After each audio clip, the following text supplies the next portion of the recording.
ఆంధ్ర ముంబైగా ఖ్యాతి పొందింది. పారిశ్రామిక వ్యాపార రంగాల్లో పెట్టింది పేరు. ఒకప్పుడు వేలాది కార్మికులకు ఉపాధి చూపిన ఖిల్లా. రాజులు, నవాబులు, చక్రవర్తులు ఇలా ఎందరో పాలన సాగించిన ఘనమైన చరిత్ర. ఇదంతా కర్నూలు జిల్లా ఆదోని గురించి.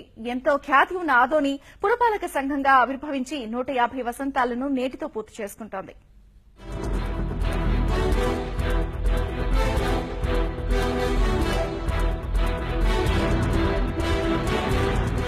ఆదివనం, ఆదివని, యదువని, యాదవావని, యాదవగిరి ఇలా వివిధ పేర్లతో పిలువబడి చివరకు ఆదవాని ఆదోనిగా ప్రసిద్ది చెందింది. ఆదోనికి ఘనమైన చరిత్ర ఉంది. యాదవరాజులు, చక్రవర్తులు, అరసులు, సుల్తానులు, నవాబులు, అధిపతులు, దండనాయకులు, పాలేగాళ్లు, జమీందార్లు ఆదోని కేంద్రంగా పాలన సాగించినట్టు ఎన్నో ఆధారాలు ఉన్నాయి. ఆదోని పారిశ్రామిక వ్యాపార రంగాల్లో ఆంధ్ర ముంబైగా పేరు పొందింది. ఆదోనిని దినదినాభివృద్ది చెందిన పట్టణంగా బ్రిటిష్ పాలకులు గుర్తించారు. 1865 మే నెలలో మున్సిపాలిటీగా ఏర్పాటు చేశారు. అప్పటి ఆదోని జనాభా 20,000. ప్రస్తుత ఆదోని జనాభా దాదాపుగా 2 లక్షలు దాటింది.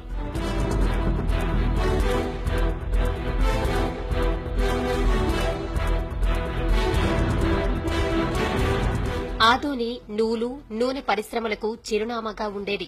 ఆనాడే 25,000 మంది కార్మికులకు ఉపాధి లభించేది. పట్టణ వీధులు కార్మికులతో సందడిగా ఉండేవి. ఆ తర్వాత పారిశ్రామిక సంక్షోభం కారణంగా ఆ పరిశ్రమలు మూతపడి ఆనవాళ్లు కోల్పోయాయి.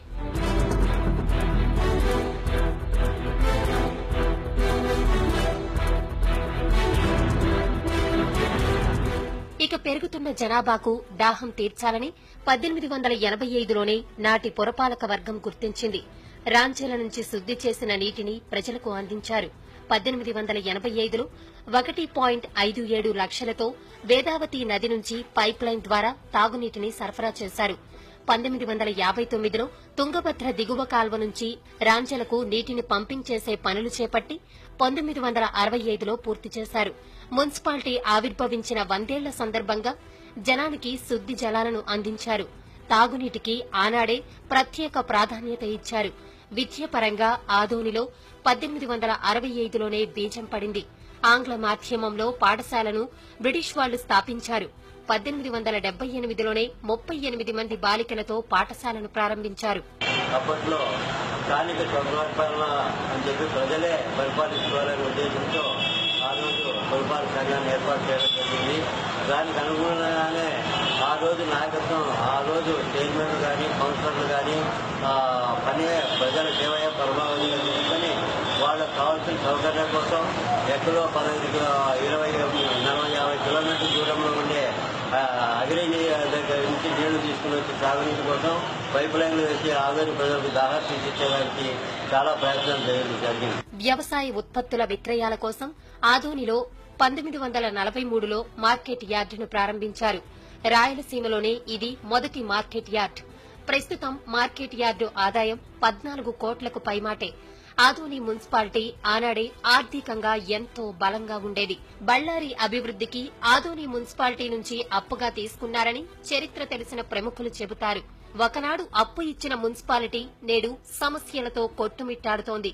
జనాభా, భవన నిర్మాణాలు పెరిగినా రహదారుల విస్తరణ జరగలేదు. ట్రాఫిక్ ఇబ్బందులు తప్పడం లేదు. తాగునీటి సమస్యలు వేధిస్తున్నాయి. అప్పట్లో వేసిన పైప్ లైన్లను ఆధునీకరించలేదు. డ్రైనేజీ సమస్య కూడా ఇబ్బందికరంగానే ఉంది. ప్రస్తుతం ఉన్నటువంటి పాలకులైతేనేమి, లేకపోతే ప్రజాప్రతినిధులు అయితేనేమి, లేకపోతే అధికారులు అయితేమి నిర్లక్ష్యం వహించడం వల్లనే ఆదోని మున్సిపాలిటీ అధోగతి పాలై నిత్యం చెత్తా చెదారంతో నిండుకొని మనకు తాగడానికి మంచినీళ్లు ఇవ్వలేనటువంటి దుస్థితిలో కూడా ఈరోజు ఆదోని మున్సిపాలిటీ ఉంది. ఇంకా చరిత్ర గల మున్సిపాలిటీని రాష్ట్రంలో ఒక ప్రత్యేక గుర్తింపు తీసుకుని ఈ మున్సిపాలిటీ వాళ్ళు ఎంతో అభివృద్ధి చేయడానికి వాళ్ళు చొరవ చూపాలని చెప్పి ఈ ఆదోని వాసులుగా మనం ప్రభుత్వాన్ని అయితేనే అధికారంగా కూడా డిమాండ్ చేస్తున్నాము. ఆదోని మున్సిపాలిటీలోని కొన్ని కాలనీల్లో వీధి దీపాలు కూడా లేవు. పారిశ్రామిక సంక్షోభం వల్ల కార్మికులు వీధిన పడ్డారు. అనారోగ్యం, ఆకలి మంటలతో అల్లాడిపోతున్నారు.